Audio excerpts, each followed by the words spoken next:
نماز قضا کرنے کی آخرت میں سزا کیا ہے؟ ظہیر احمد انڈیا سے پوچھتے ہیں ایک وقت کی نماز اگر قضا ہو جائے تو اس کی کیا سزا ہوگی؟ بعض لوگوں سے سنا ہے کہ اس کی سزا 300 سال جہنم میں جلنا ہے، کیا یہ بات درست ہے؟ نیز قضا نماز کی تلافی کس طرح ہوگی؟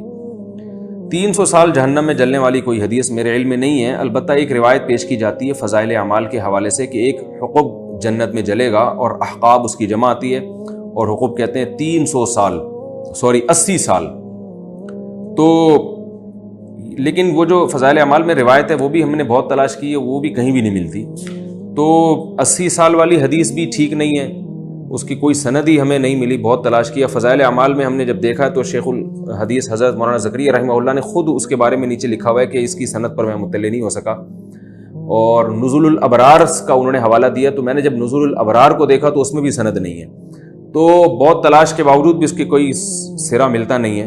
تو ایسی روایت جس کے کوئی سر پیر ہی نہ ہو، تو جب تک کوئی اس کی تحقیق سے ثابت نہیں ہو جاتا اس کو آگے بیان نہیں کرنا چاہیے۔ اور 300 سال والی جو حدیث ہے یہ بھی کہیں بھی نہیں ہے۔ تو کتنے سال جہنم میں جلنا پڑے گا اس کا صراحتاً کسی حدیث میں تذکرہ نہیں ملتا، بس اتنا ہمیں ملتا ہے کہ اسلام میں جان بوجھ کر نماز قضا کر دینا یہ کبیرہ کے بھی کبیرہ گناہوں میں سے، یعنی اکبر الکبائر میں سے آتا ہے یہ۔ تو اس لیے نماز نہیں قضا کرنی چاہیے اور جہنم کی آگ سے بچنے کی کوشش کرنی چاہیے۔ اور یہ بھی پتہ چلتا ہے کہ بہت بڑی سزا ہوگی جہنم میں نماز قضا کرنے والے کے لیے، معمولی سزا نہیں ہے، کیونکہ گناہ کی نوعیت سے سزا کی نوعیت بڑھ جاتی ہے، لیکن اس کی اسپیسیفک کوئی مقدار احادیث میں ہمیں نہیں ملتی کہ کتنے سال۔